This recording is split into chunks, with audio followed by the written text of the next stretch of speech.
स्वागत है आपका भीम न्यूज़ कोटा राजस्थान में। आप देख रहे हैं भीम न्यूज़ कोटा राजस्थान। आइए हम एक शख्सियत से बात करते हैं। हमारे साथ हैं कांग्रेस अल्पसंख्यक मोर्चा के राष्ट्रीय कोऑर्डिनेटर रोनित डेमेलो, जो कि अभी कांग्रेस कमेटी द्वारा इनको नियुक्त किया गया है। आइए हम इनसे बात करते हैं, क्या इनका आगे टास्क है और अभी तक इन्होंने क्या क्या किया। चूँकि रोनित डेमेलो कोटा के ही रहने वाले हैं और डॉक्टर भीमराव अंबेडकर समिति के एडवाइज़र हैं। डेमेलो साहब, भीम न्यूज़ में आपका स्वागत है। बताइए। सभी को मेरी तरफ से नमस्कार। सभी देशवासियों को आने वाले त्योहारों की बहुत बहुत शुभकामनाएं और आने वाले इस प्रजातंत्र के सबसे बड़े त्यौहार इलेक्शंस की भी शुभकामनाएं। कांग्रेस पार्टी की सदा से एक रीत रही है कि जो कोई भी व्यक्ति अपने पूरे समर्पण से काम करता है पार्टी के लिए निष्ठा से, उसको वो आगे बढ़ने का मौका ज़रूर देती है। मैंने इस चीज़ को बहुत पर्सनली जाना, क्योंकि मैं खुद एक मिडिल क्लास फैमिली से, एक बहुत ही साधारण व्यक्तित्व का व्यक्ति रहा शुरू से।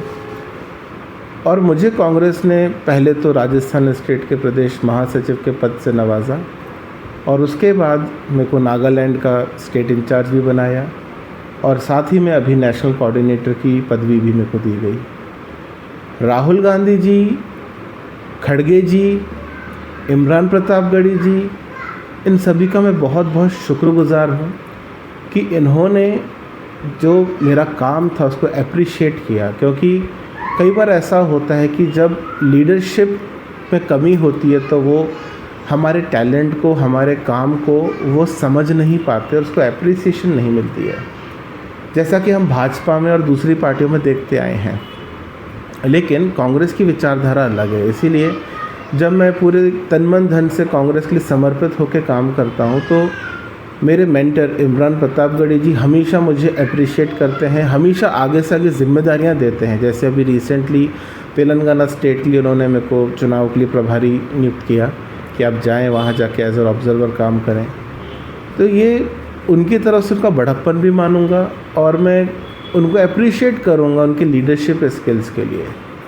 तो यहाँ पे मैं देखता हूँ आने वाले समय में राजस्थान में कांग्रेस सरकार रिपीट करने जा रही है, मध्य प्रदेश में, छत्तीसगढ़ में, तेलंगाना में, सभी जगहों पे कांग्रेस की सरकार आ रही है। और मिज़ोरम में भी कांग्रेस जो है बहुत मजबूती के साथ आगे बढ़ रही है और सरकार बनती दिख रही है वहाँ पे भी।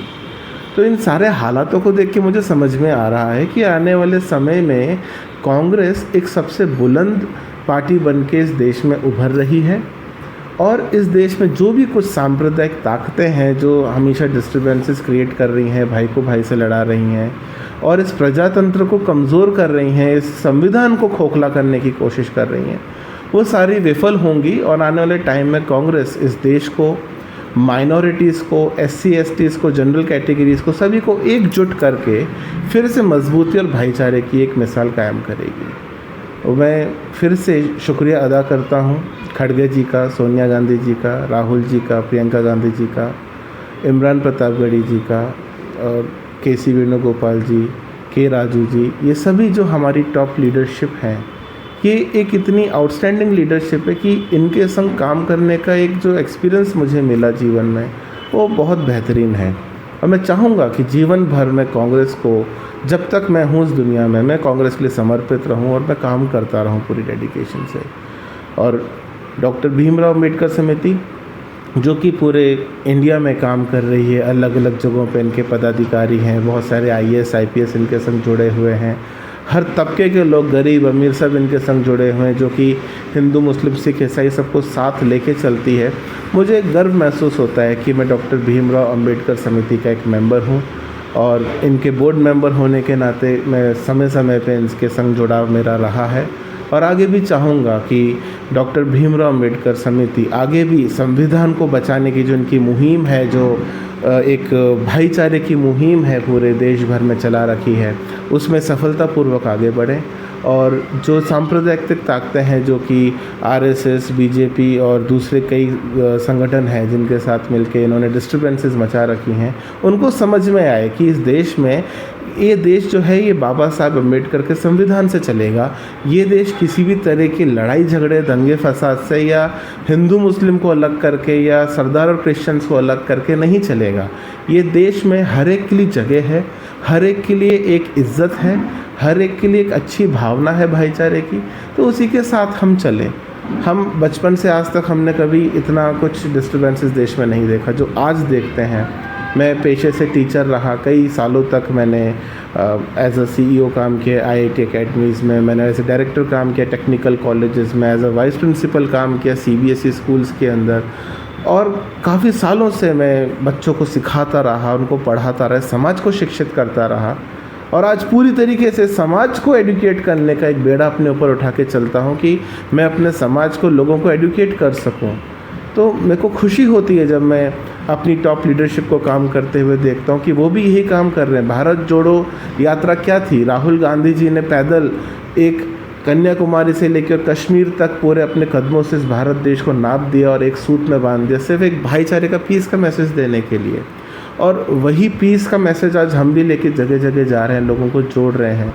तो हमें गर्व महसूस होता है कि हमें कितनी अच्छी एक टॉप लाइन लीडरशिप मिली जिसको हम फॉलो करते हैं, जो फॉलो करने लायक है। और मुझे नहीं लगता कि इस देश में कोई भी ऐसा व्यक्ति होगा जो कहेगा कि हमें नफ़रत की ज़रूरत है, हमें मोहब्बत की ज़रूरत नहीं है, हमें रोटी की ज़रूरत नहीं है, हमें बेबुनियादी नारों की ज़रूरत है। तो मैं समझता हूँ देश में रोज़गार की, शिक्षा की और भाईचारे की, प्रेम की और यूनिटी और पीस की ज़रूरत है, जो कि एसेंशियल है। तो मुझे समझ में आता है कि आने वाला समय जो है वो कांग्रेस पार्टी का है, आने वाला समय जो है वो यूनिटी का है। और ये जो सांप्रदायिक ताकतें हैं ये कुछ दिनों का उफान होता है, कुछ दिनों का एक गुबार होता है, और ये बहुत जल्दी शांत भी हो जाता है क्योंकि लोगों को समझ में आ जाता है। बेमलो जी, जब अल्पसंख्यक वर्ग की बात आती है तो अल्पसंख्यक वर्ग में मुस्लिम होते हैं, क्रिश्चियन होते हैं, सिख होते हैं, जैन होते हैं, बौद्धिस्ट होते हैं।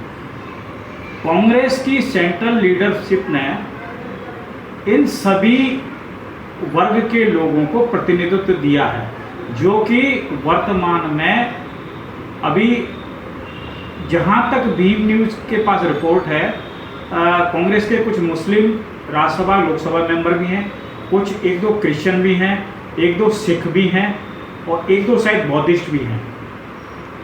लेकिन भारतीय जनता पार्टी में आज की तारीख में लोकसभा और राज्यसभा में एक भी मेंबर नहीं है। ये भी एक प्रश्न चिन्ह वाली बात है। अब आगामी विधानसभा चुनाव होने जा रहे हैं, राजस्थान में, मिजोरम में, तेलंगाना में, मध्य प्रदेश में और छत्तीसगढ़ में। क्या कांग्रेस का शीर्ष नेतृत्व मुस्लिम समाज को तो कैंडिडेट बनाता है, एज वेल एज क्रिश्चियंस को भी पार्टी के उम्मीदवार बनाने का मौका देने जा रहा है? बताइए। देखिए, मैं इस चीज़ से पूरी तरह से सेटिस्फाइड हूँ कि कांग्रेस पार्टी हर एक वर्ग को, हर एक रिलीजियस बैकग्राउंड और हर एक कास्ट एंड कम्युनिटी को बराबरी का मौका देके साथ में लेके चलती है। और जहाँ तक हम बीजेपी की बात करें, देखिए वो एक कम्प्लीटली बायस्ड सिस्टम है जहाँ पे पूरी तरीके से वो चाहते हैं कि कुछ एक पर्टिकुलर सेगमेंट को ही लेके चला जाए साथ में। वो हिंदुत्व की बात करते हैं, लेकिन हिंदुत्व में भी SC और ST को साथ लेके वो चलना मुनासिब नहीं समझते, क्योंकि उनको इलेक्शन के टाइम में यूज़ करते हैं और उसके अलावा उनके लिए वो दलित और अछूते हो जाते हैं। जबकि कांग्रेस की विचारधारा रीति रही है कि शुरू से सबको साथ में लेके चला जाए।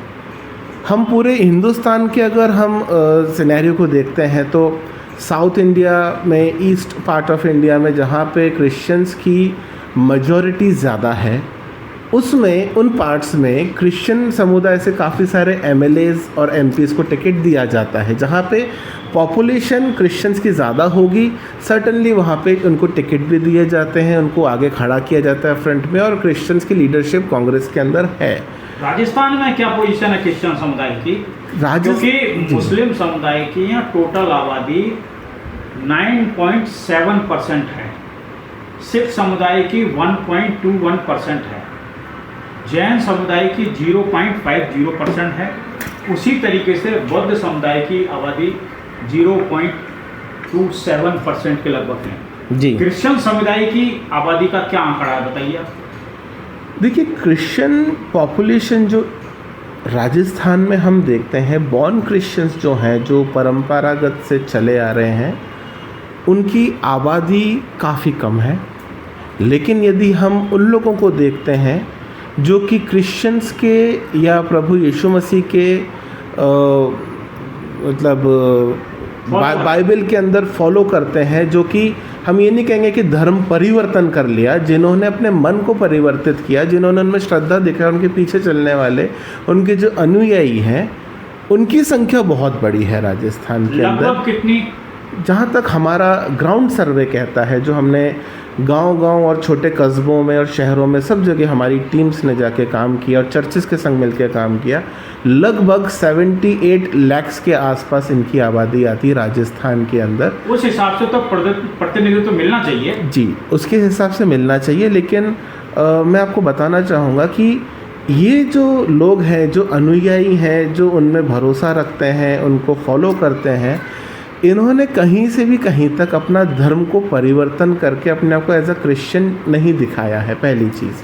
तो अगर हम स्टैटिस्टिकली देखें या हम किसी भी तरीके से मतलब ऑन डॉक्यूमेंट्स अगर चीज़ों को देखेंगे तो नंबर कम दिखेगा, लेकिन अगर आप ग्राउंड रिपोर्ट पे देखेंगे तो नंबर इनका ज़्यादा दिखेगा। ये परंपरागत वोट शायद कांग्रेस के हैं, शायद ये परंपरागत वोट कांग्रेस के ही हैं और ये कांग्रेस के ही बने रहेंगे। मैं समझता हूँ जहाँ तक अभी तक क्रिश्चियंस के पास राजस्थान में एक इतनी मजबूत लीडरशिप नहीं थी जो कि इन सब को एक ट्रैक लाइन पे लेके चल सके। इसी वजह से क्या हुआ कि कुछ क्रिश्चियन वोट्स जो हैं वो बीजेपी में चले गए, कुछ क्रिश्चियन वोट जो हैं वो बहुजन समाजवादी पार्टी की तरफ चले गए, कुछ क्रिश्चियन वोट जो हैं वो निर्दलीय भी चले जाते हैं, और कुछ क्रिश्चियन वोट जो हैं वो कांग्रेस की तरफ चले जाते हैं। और अभी हाल ही में पिछले इलेक्शन में भारतीय ट्राइबल पार्टी का जो पूरा समर्थन गया था बांसवाड़ा, उदयपुर और डूंगरपुर, प्रतापगढ़, इन क्षेत्रों से, वो पूरा का पूरा भारतीय ट्राइबल पार्टी को क्रिश्चियन ने सपोर्ट कर दिया था। अब हमारी जिम्मेदारी बनती है कि हम इन सब को एकजुट करके अपने साथ लेके चलें और इनके जो भी फेवर की बातें हैं वो हम आगे शीर्ष नेतृत्व की तरफ रखें। मेरा भरोसा है कि पार्टी हाईकमान उन चीज़ों को समझेगी, देखेगी और उस पर बिल्कुल जो भी बेहतर इनके लिए डिसीजंस होंगे वो लेगी। दूसरे स्टेट्स में भी मैंने देखा है पर्सनली कि तेलंगाना हो गया, छत्तीसगढ़ हो गया, मध्य प्रदेश हो गया, क्रिश्चियंस को एप्रिसिएशन भी मिलता है और बढ़ावा भी मिलता है। मिज़ोरम के अंदर देखें तो काफ़ी सारे क्रिश्चियंस हैं जो अभी पैरवी कर रहे हैं पार्टी की, जो कि टिकट लेके लड़ेंगे। नागालैंड में भी मैंने देखा है। तो मुझे शिकायत इस चीज़ की नहीं है कि यहाँ पे क्यों नहीं है। हाँ, हम मानते हैं कि नहीं है क्योंकि कहीं ना कहीं क्रिश्चियंस के अंदर लीडरशिप की कमी रही है, जो कि एक सुधार का एक बहुत बड़ा बिंदु है। हम उस पर सुधार करके और उसको बिल्कुल सर्टनली हम बिल्कुल ट्रैक पे लेकर आएंगे। ये थे रोनित डेमेलो, जो कि नेशनल कोऑर्डिनेटर हैं कांग्रेस के, ऑल इंडिया कांग्रेस कमेटी अल्पसंख्यक विभाग के। भीम न्यूज़ को समय दिया, बहुत बहुत धन्यवाद। Thank you sir, good day. स्वस्थ रहें, मस्त रहें, अपना ख्याल रखें, देखते रहें भीम न्यूज़ कोटा राजस्थान। मतदान जरूर करें। आपका बहुत बहुत धन्यवाद।